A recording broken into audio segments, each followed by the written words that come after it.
Good afternoon, everyone. Welcome to our learning lunch featuring a very special guest, Rowena Federico Finn, who is the artist in residence for APIDAHM.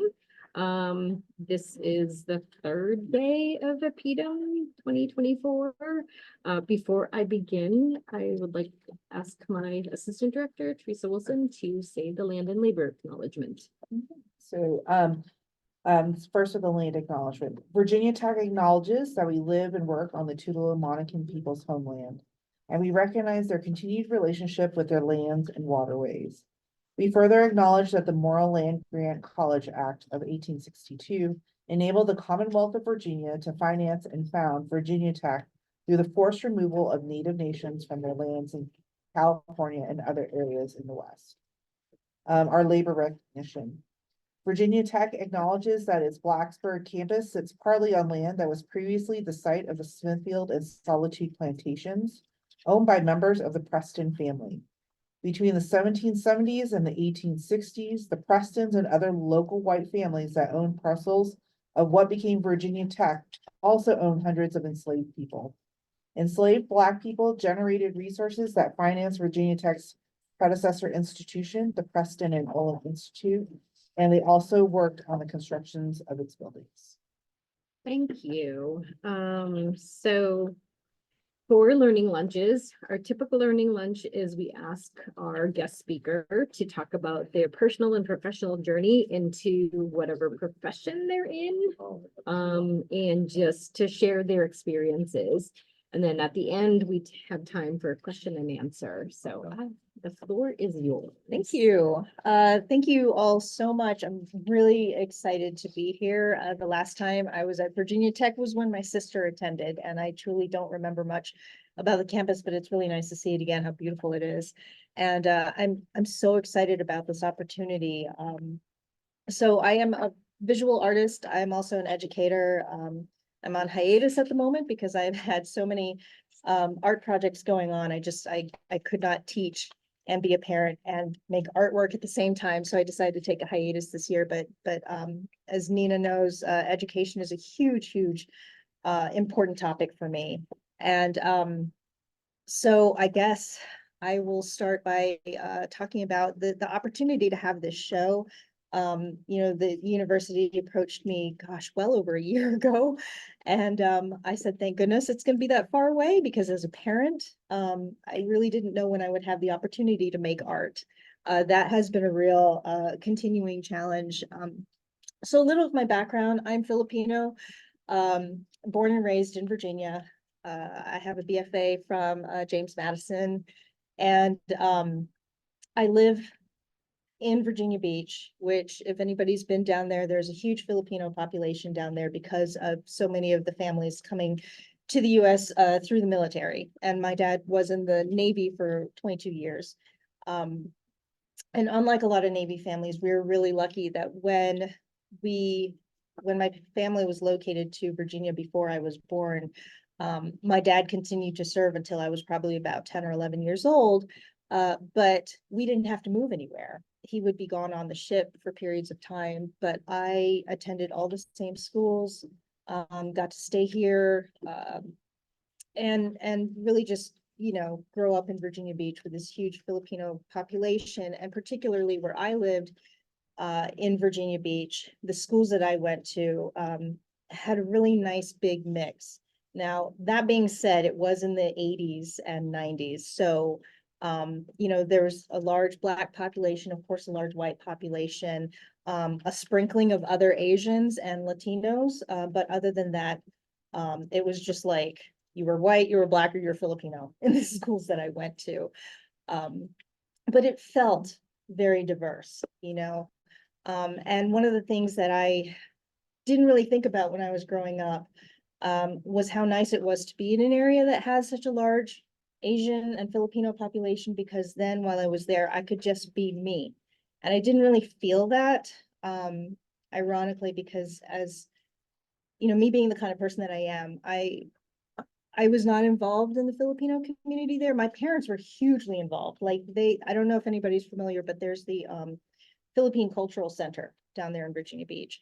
And my parents are actually on the board of trustees. They helped get it built. They helped build a lot of the huge Filipino organizations that are down there. And my sibling, my older sister and I were not involved at all. Like, we didn't want to. We were very introverted children. We didn't want to get up there and dance. We didn't want to get up there and sing, which is the things that everybody, generally associates with the Filipino American kids upbringing, is that you want to sing and dance. Like, no, we did not. We wanted to hide in the corner.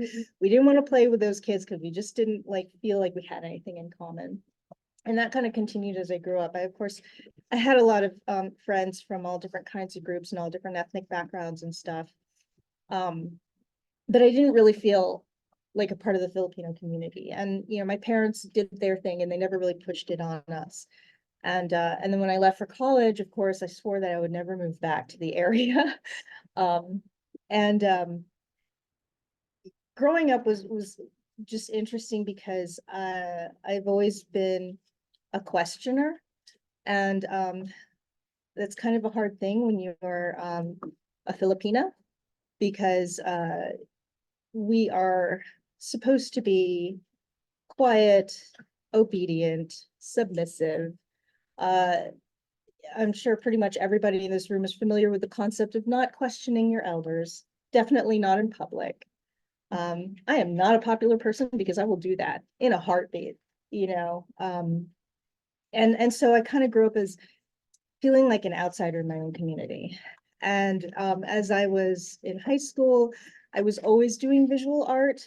I was taking the advanced art classes. I took AP art, and I really wanted to study art. But when I asked about majoring in that, I got a flat out no. So I decided to pick my second love, which was archaeology and anthropology. And for some reason that was okay, which makes me laugh, because if anybody is familiar with that kind of pathway at all, you'd still be writing grants your entire life. Like, it's not a glamorous money-making job at all.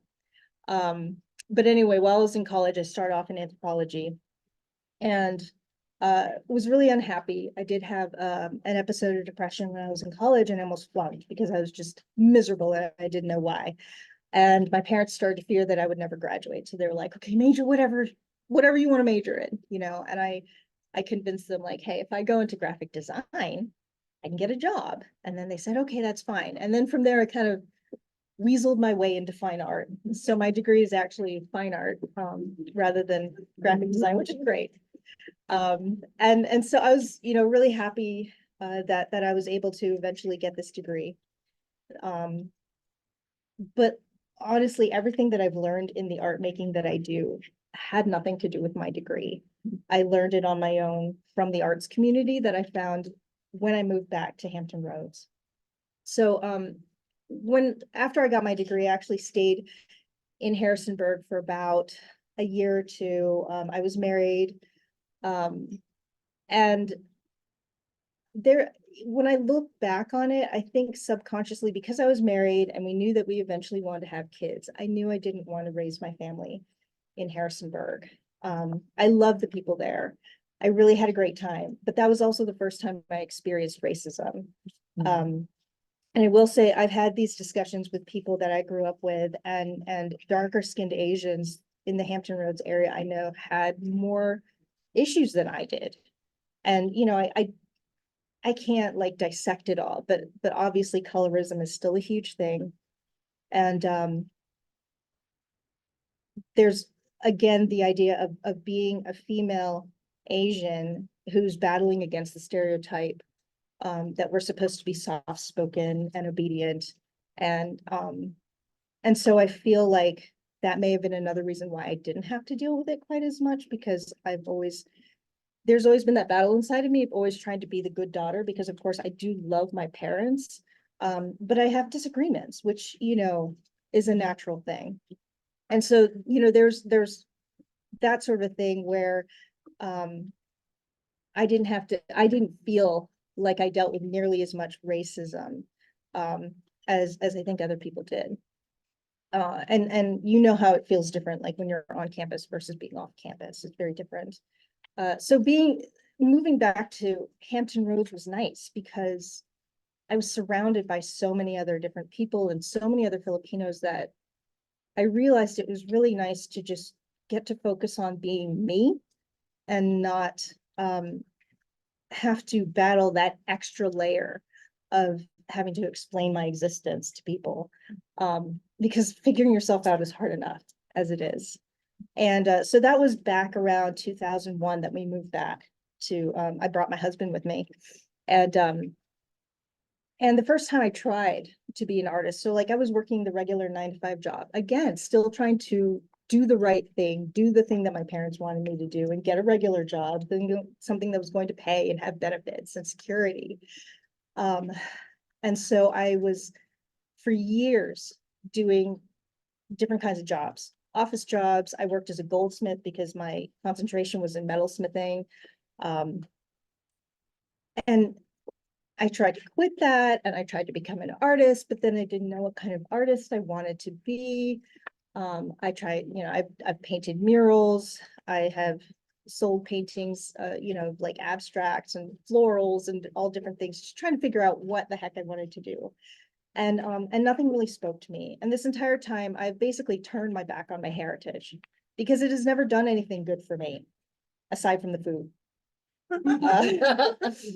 I mean, there was no part in the community, in my extended family, in my immediate family. There was nothing of my Filipino heritage that actually supported the me that I felt was like this little kid buried deep down inside. Everything that I had wanted to be and who I really thought I was. Outspoken, social justice, caring, artistic, all these things that I have felt very naturally were not supported by my community. So it was really easy to turn my back on it because I felt like it had turned its back on me. And so actually for a long time, I wasn't even using my maiden name. Like when I got married, I used my maiden last name as my middle name, which is Federico. And I ditched it for years. Like when I was becoming an artist, I never included it in my name, ever. Because I felt, why would I connect this name that has done nothing for me, And again, from the feminist point of view, it's just another name that, somebody else gave me, some patriarchal thing. And so I ditched it for a really long time because I felt like, if anything, the person who has supported me throughout this entire thing, even when I didn't believe that I was really an artist, even though I was trying to be an artist, like in my heart, I didn't really believe it. It was my husband. So I thought, well, shoot, let me just stick with the Finn name because that at least feels more genuine. And so throughout this entire time, we started a family. My oldest just turned 17 a few days ago. So, and then I have 2 other kids who are 10 and 8. And that was another big part of the stopping and starting because our philosophy behind parenting was we're the ones bringing these children into the world. So no matter what the support system may look like, whether it's there or not, everything that we do is our responsibility. So I gladly stopped working. Like I was a very happy stay-at-home mom. I loved it. When my oldest was about 2.5, 3 years old, I told my husband, I need to start working again or one of us is going to end up dead because we would just clash. And and I say this, my kids are really relatively easy to deal with. They're not like, they don't like put up huge fights or anything like that. But I just recognized really early on, like this is a fully formed human being who just came with their whole personality from the day they were born. And we just need some air. We need a break from each other, so we tried it again where we were like, okay, let's find some daycare or something just so I can try to work. So I would try to work jobs and then I would try to do art and still I'm not figuring this out. And then finally about 10-12 years ago, I realized that when you're a parent, you're a teacher. And I had never considered teaching at all because art is a very solitary thing for a lot of us. And I was never interested in teaching. Honestly, before I even had kids, I never wanted kids. I didn't babysit. I didn't hang out with kids. But I realized that as a parent, I was learning how to teach anyway. So then I started teaching workshops. And And I discovered that I was actually pretty good at it, and I really enjoyed it, and I love the challenge of trying to translate what I was doing for somebody so that they could replicate it, which is a huge, huge challenge. Teaching art is very, very challenging, but I love it. And the other thing too is that it taught me how to be a better artist. And throughout this period, I was spending a lot of time just teaching myself how to draw and paint realistically, because these are things that nobody at my university taught me. Nobody taught me, this is how you hold a brush. This is what this brush is supposed to do. You know, this is how you mix your paints. Like, nobody taught you that. They would just present something for you and supplies and say, like, make the thing and make it pretty, you know, without explaining how or giving really constructive criticism that would help you do better. So all of these things were things that I remembered. And so, like, all of this to say, as I was going through this whole process, some years ago, I started teaching at a high school art academy down in Norfolk. So this was awesome because I got to work with these high school kids who actually wanted to be artists. And one of the things that I really noticed was the Asian and the Latino, all the brown kids, and even some of the Black kids who were attending the school were really excited because for a lot of the time, I'm the only teacher there who wasn't white. And especially for the Asian kids, they were really excited because they didn't know that people like me existed. And so it has been really inspiring to get to work with them. And just over the past few years, I've been seeing them incorporate more of their identity in their work, which has been monumentally important. Because one of the things that I got to do was teach an art history class. I mean, it was contemporary art history, but I would say, like, let's focus on artists of color, feminine artists, queer artists of all spectrum. You know, I would encourage the students to pick, you know, because we talk a lot about identity. And the way that I talk about art with my students is that if you are an artist and you're making work and you want to show it, it is basically like all art at some point is autobiographical. There's no way around it. And making art will often feel like you're ripping pages out of your diary and plastering them up on a wall for everybody to see. And that is an act of bravery. And the other thing that I always say about being an artist is that you have to be truthful. You cannot make good, meaningful art without being honest. And that means that you have to be honest with yourself. And that means you have to be able to look at the good and the less good parts of your personality and your experiences. Because that's where your good ideas are going to come from. That's where your most compelling work is going to come from, because people will recognize themselves in you.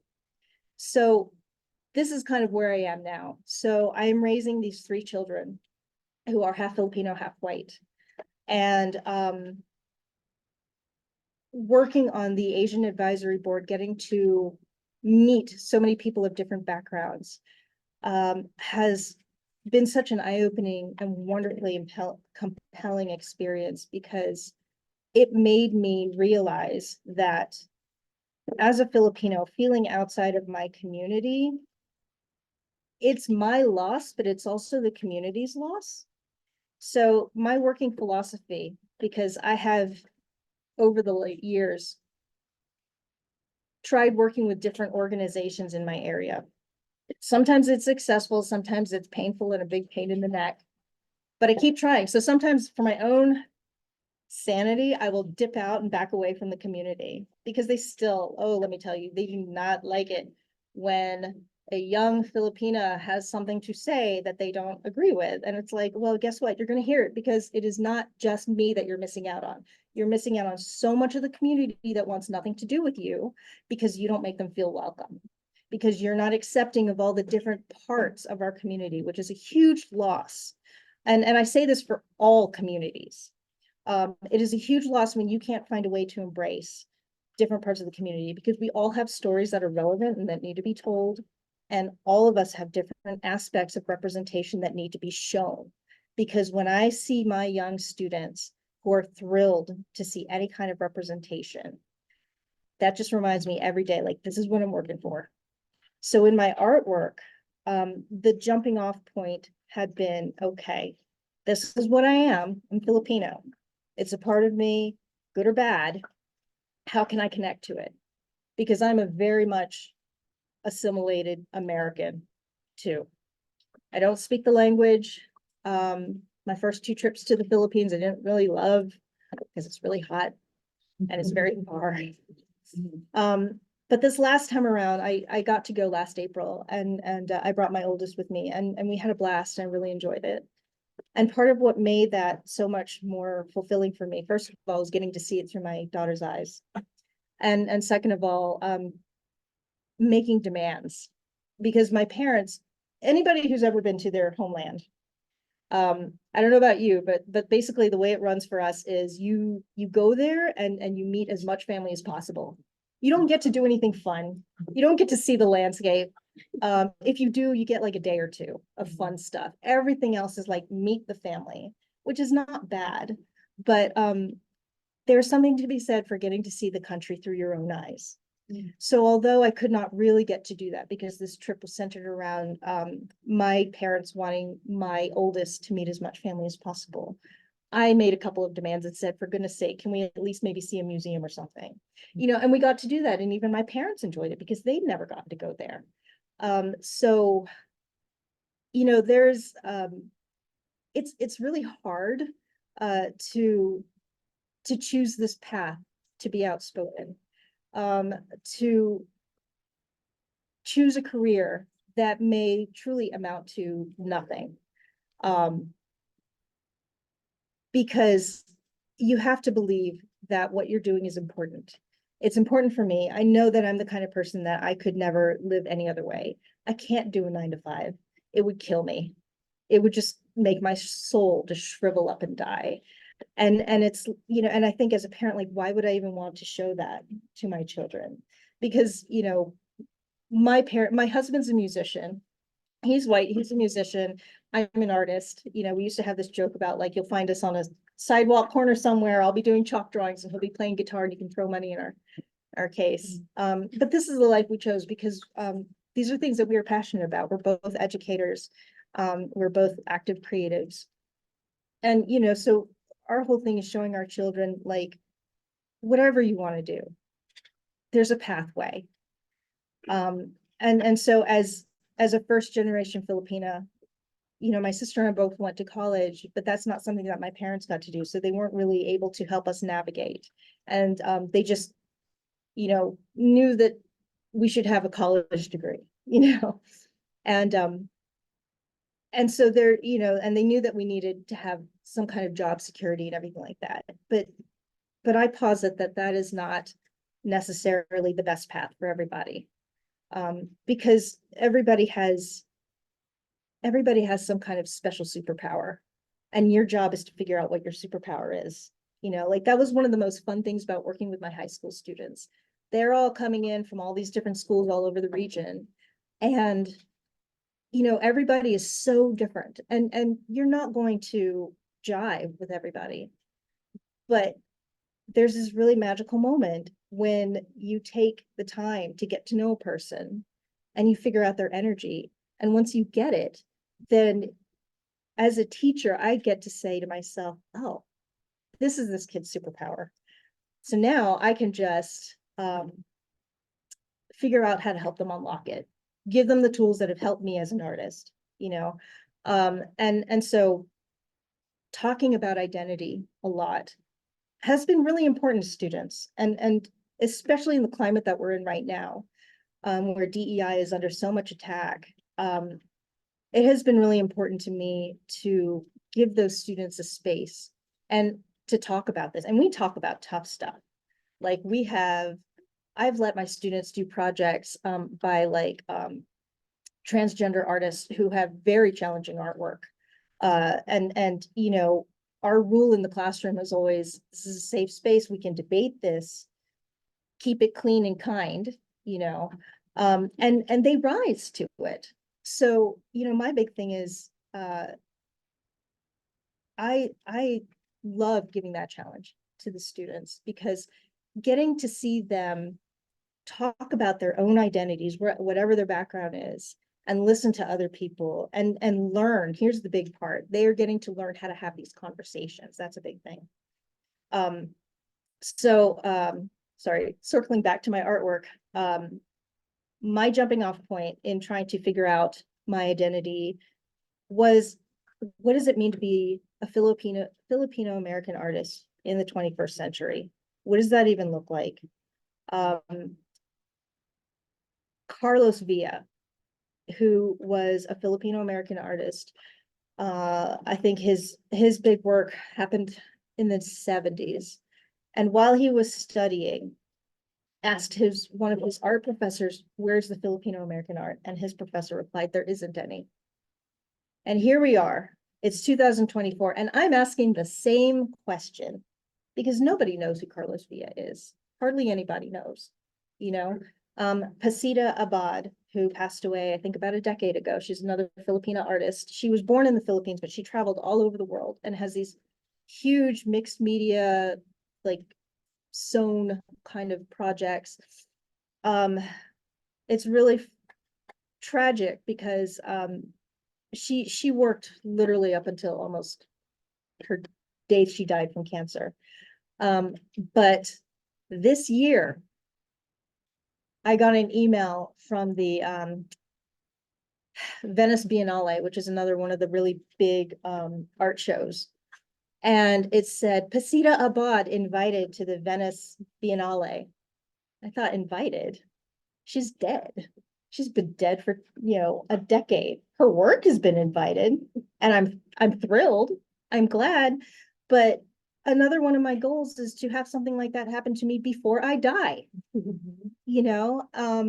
And like one of the tough conversations I have had with my husband, who is white, is that working in DEI initiatives, being female, being Asian, knowing that everything I do, every speaking engagement, every letter I write, everything I do to try to move the needle for people of color and for the LGBTQ plus community, everything I do for women, by the time I die, is barely going to be a drop in the bucket.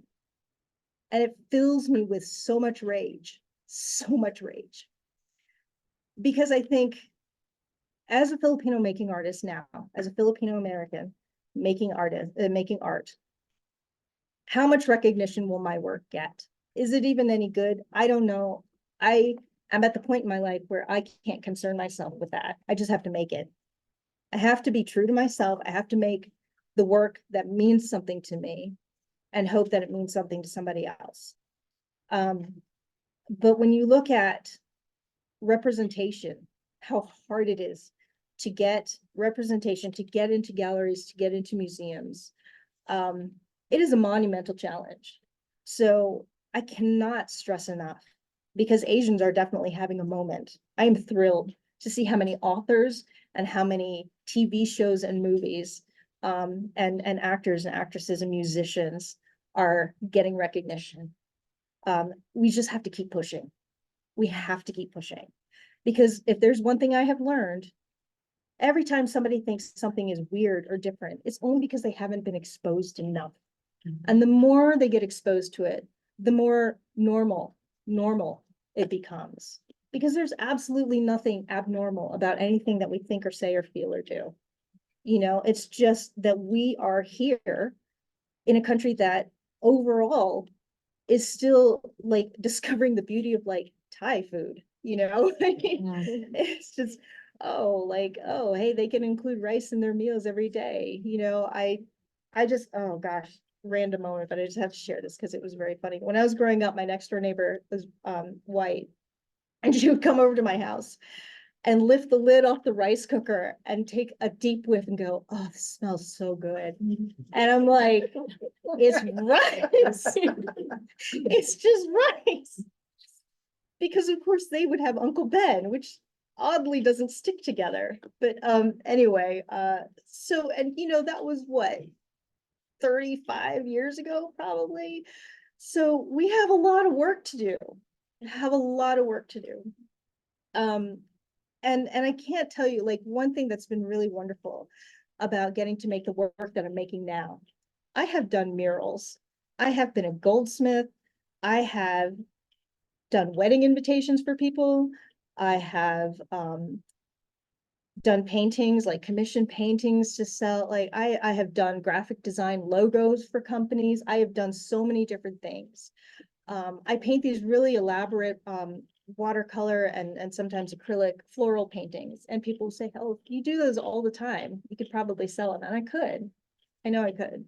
But they're so boring to me. And they do nothing for me. And the work that I'm doing now, working with capiz shells, working with the piña fabric, working with cowrie shells, learning about the different weaving techniques used around the islands, learning about the tattoo culture, everything that I'm doing, you know, going down that rabbit hole, learning Filipino history, learning Filipino American history, learning about all the badass women that were, you know, warriors and matriarchs in our pre-colonial history. That has given me enough ideas for art making to last for at least the next decade. I am so fired up about the work I'm making. I'm so excited about the different directions that I can take it. And that has never happened before in all my art making, because there was this struggle of trying to do things the way somebody else was telling me to do it, you know, and so there's this, I mean, probably part of it is just the fact that I'm in my mid-40s now and I like don't care what anybody else thinks. But I mean, one of the things that I tell people all the time is like, I am halfway to dead. I don't have time to waste anymore on anybody else's opinions and feelings. Like whether or not you like the artwork, whether or not you like what I have to say, I don't care, because I know who needs to hear it. Our kids need to hear it. Our kids need to see it. You know, they need to see us out there doing whatever it is we're supposed to be doing, you know, to the best of our ability, and to, you know, just be ourselves, be fully us. That's another thing that I'm trying to tackle in the work, is the whole model minority myth, you know, that it's very frustrating because the minority myth, the model minority myth, does not allow us to have mental breakdowns, to be depressed, to want to do art, to want to write poetry. You know, it's like there's this narrow idea of what an Asian male or an Asian female or an Asian whichever is supposed to be, you know, and that's to say nothing of how many different countries do we come from, the fact that we're all lumped together. And, you know, the Philippines itself is an archipelago of over 7,000 islands that, had it not been for the Spanish, it never in the natural progression of things, it never would have become one country ever, because there are just too many differences from the north to the south, you know. And so what's been really great is just getting to play with the materials to see what they do. And one thing that I have really found that I love when I work with the capiz and the piña and the cinnamon, they're all these translucent materials, and they seem very fragile, especially the capiz shells and the piña. You know, they seem very delicate and fragile. They're a lot more resilient and sturdy than you think they are. Yes, they, you know, they break, they tear, whatever. But they've become some of my favorite materials to work with, just because of how I equate that with human beings. And, you know, we look fragile. We are not. We are strong. We are durable. We can take whatever is thrown at us. And the other thing I like about the translucence of the material is just like us as human beings, when we see something, when we're looking and experiencing the world around us, we think that we see things clearly, but we don't, you know. And these materials, the capiz and the piña, you can totally see right through it. You can see it, but it is slightly obscured. It's slightly distorted. And the further you get from it, the more distorted and the more you can't see. So that has been like another recurring theme you know, it really has come down to concepts of belonging. Because I think that that is something where we are, especially as we become more integrated into American culture. And we are more disconnected from the roots of our homelands, wherever they may be. I feel like there's a danger there. I don't know about you all, but I definitely feel that I need to reconnect to my tribal roots. And I feel like that is also important to me as an artist who is concerned with the environment.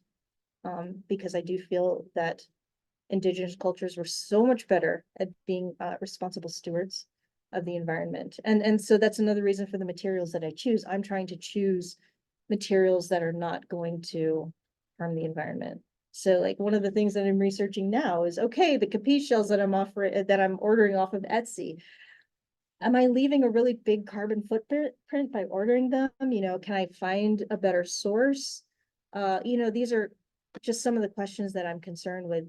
You know, using the rice bags. Okay, let's reuse and recycle as much as possible. So like, I actually just contacted a company that makes clothing, Filipiniana clothing.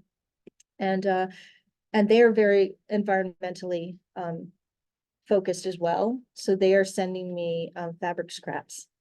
I'm really excited because it's going to include scraps of like the different tribal weaving patterns that I get to incorporate in my work. So I'm really, really excited. So, you know, it's just, as a parent and as a teacher, I can't help but think like, what kind of world are we leaving?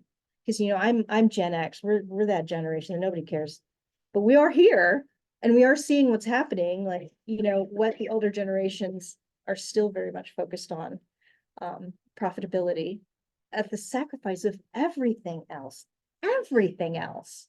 you know, and so it is, it's an honor to ever, you know, any chance I get to get to be around younger people and learn and listen, you know, and try to, as nerds, what I'm really trying to do as a female and an artist is not just get my foot stuck in the door. I'm trying to ram my whole body through so that the door stays wide open for everybody coming after me. So in a lot of ways, making art is just almost a byproduct, you know. But thank you.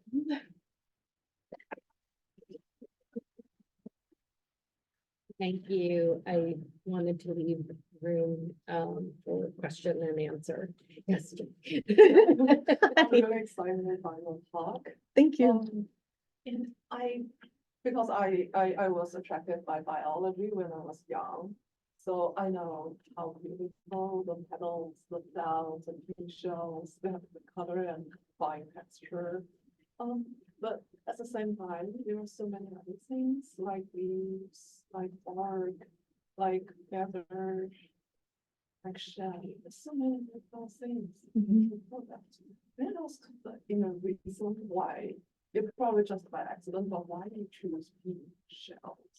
Capiz? Yeah, you already explained how. No, I hadn't. I'm glad you asked that. So the materials I chose, the capiz shells, the piña cloth, the cinnamon, those are all major exports from the Philippines. If you aren't familiar with capiz shells, you've probably seen them down at the beach. If you ever go into a gift shop, they use them for making wind chimes. And yeah, so you can see my work. So one of the reasons why I wanted to use this material as a kid growing up, seeing what I considered to be very tacky, you know, neon dyed shells down at the ocean front, that I was just like, you'd see that little Made in the Philippines sticker and I'm walking away in shame, like, God, is that the only thing we do is make kitschy, crappy, you know, stuff like this? My question was, what can I do with the capiche shell that elevates it to what I want to see in art, you know, without feeling kitschy. And yeah, so that was one of the reasons that I wanted to work with that. Yeah, Because it's so easy to replicate. So it's a lot more resilient than you think it is. I can cut it. I mean, because it's like mica, it's layered, so it will, it'll break pretty easily and it'll flake off. So there's a bit of a learning curve in cutting and shaping it, which I'm still mastering. But it's very satisfying to work with. Thank you for your talk. I came in right when you said the words Biennale, so I didn't hear before that, but something that came to mind. I attended Biennale this year and the theme was decarbonization and decolonization. And as you were talking, I was thinking about like as an artist, you mentioned like you're in your 40s and you're doing this because not of what other people think, but what you want to show for the future generations and other people to be impacted in your community. But how do you navigate that, like, feeling sometimes of like, okay, you are a woman and you're a person of color in these spaces that still oftentimes are very white majority? Because even this year's theme of decolonization and decarbonization, all the people there were mainly white Europeans or like white, other people. So I was a majority when I was going through the giant exhibit. And like, how have you overcome that aspect of like otherness in your art? I don't know if I've overcome it.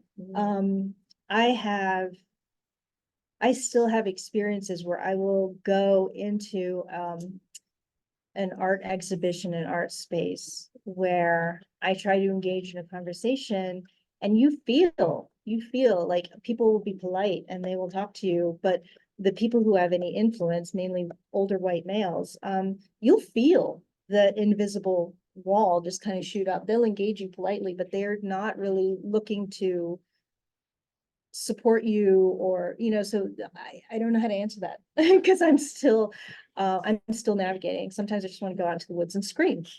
But I will say that over the last couple of years now, because this has been my real focus of doing this kind of work, it is the women who have come to my rescue, who have opened up opportunities for me, who have been supportive. It's the women.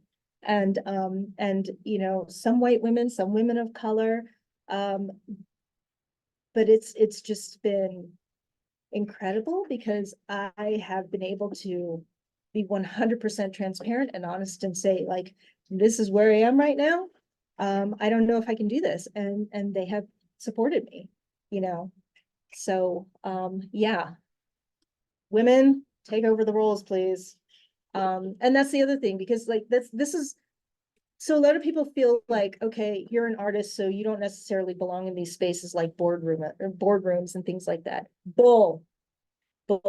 Like my working on the Asian Advisory Board, and I am currently on the Community Advisory Board for WHRO, which is the public media down in Hampton Roads. I am fighting to be on as many positions of those as possible. I actually had to stop. I stepped down from several groups, several DEI groups that I was volunteering on because of things that I needed to take care of in my own family. But the way I see it, I'm going back to those. I'm going to keep hunting them down. I'm, every time I come across a situation where I'm like, I don't know how this works. I will be the person who's just like, oh, hi, how does this work? And a lot of times it makes other people feel uncomfortable because maybe it's not the PC way of doing it, but the way I feel, it's like, I don't know what the PC way is. I only know to show up and ask, and I feel like the more that we have the ability to do that, the less stigmatized it'll be. Because it's like, how are you supposed to know if you don't know? Are we supposed to just continue to tiptoe around it, or can we just kind of bust the door open and, because like, why? I don't want to waste my time trying to figure out the polite way to do things. I'm not trying to be rude, but it's like, you have a finite time on this planet. And I feel your job is to make as much of a positive impact for as many people as possible while you can. And so I feel like, okay, if I have to be a bit of a punching bag for people, I feel strong enough in myself that I can handle it. And when I can't, I go home and I retreat.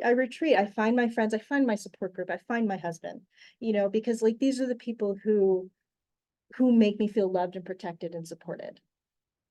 So like I retreat to my corner And then the bell will ding again and I will come out with my gloves and I'll come back out because I can, you know.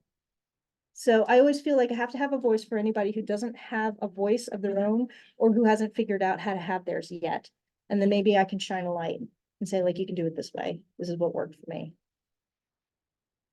And yeah, of course, your questions. Look like maybe there's some comments in the chat or something. I don't know. No, that was just me. Okay. Anthony sharing information. Mm. I do have a few questions. Yeah. Because I know that some parents worry about their children choosing going your route. What's some advice you would give to parents, and also what are some advice would you give to the students, like both? Because I think it's also important for parents to hear. Yes. So as a kid growing up, it did not dawn on me until I was in my 30s that I had this assumption, this subconscious assumption that there were no Filipino or Filipino American artists because I had never seen them. So I just assumed that there weren't any. Even in the whole country, I assumed in the whole country there were probably no artists. And I didn't even realize I thought that until I was in my 30s. And, you know, I understand that parents want your children, you know, you want your children to have security. You want them to be able to make a living. But I think we're also living in a moment where we realize the value of being fulfilled in your life. And as a parent who has an almost college age child and who has 2 other kids along the way, our philosophy has been, do whatever you want to do, but we will help you figure out a plan to make it happen.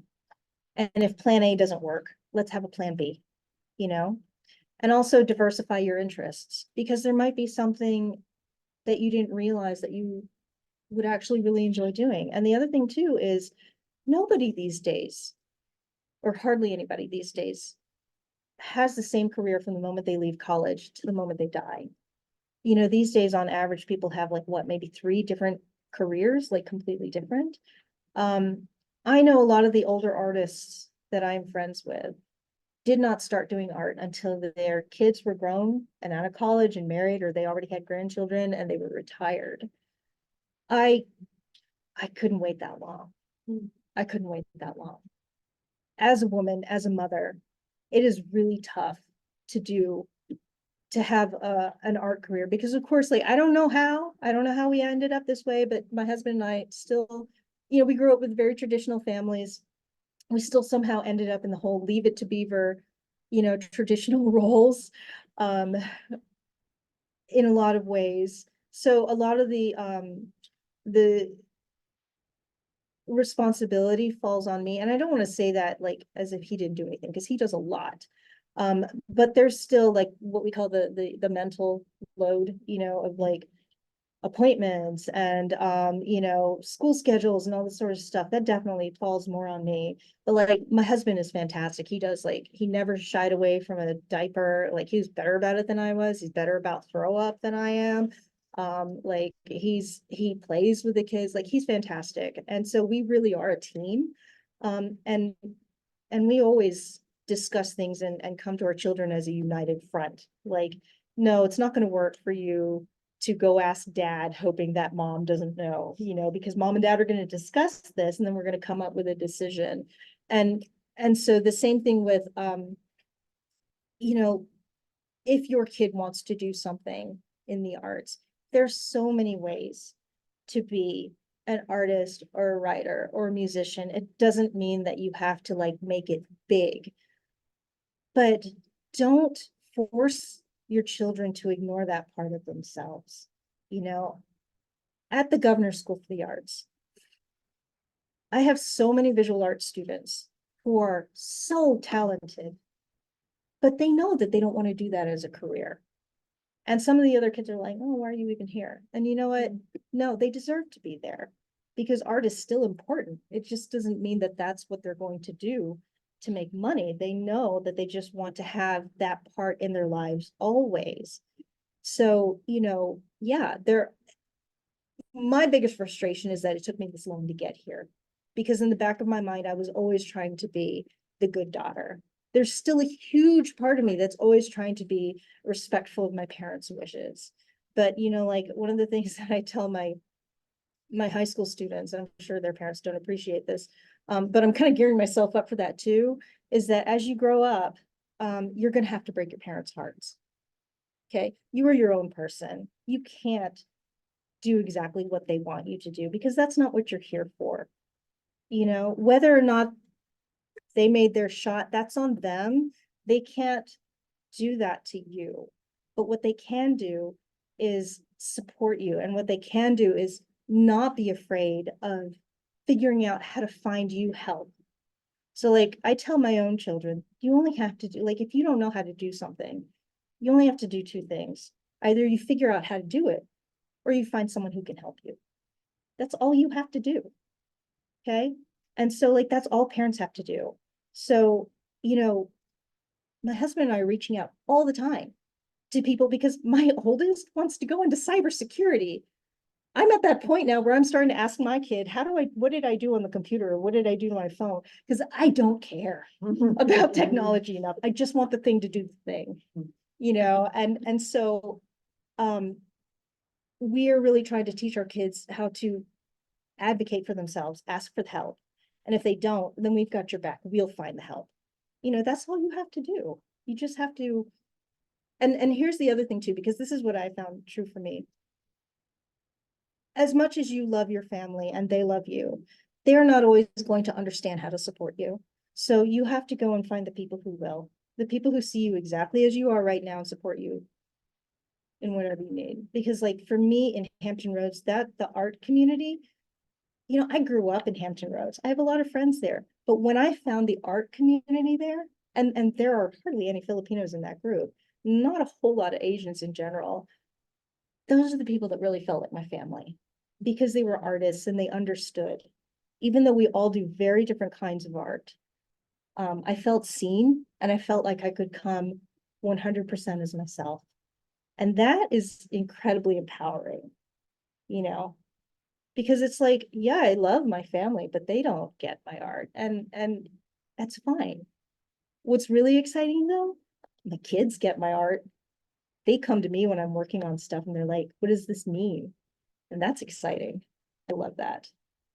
So I'm trying to model a way to have a relationship with my children that will grow as they become adults, because I don't want to alienate them. I want them to know that they can always come home to us when they need something. So I have two kids on the LGBTQ plus spectrum. So we're all in, like, no, this is where you come to be safe if you can't go anywhere else,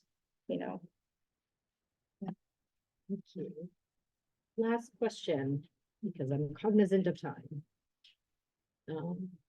Just to let you know, I put Rowena's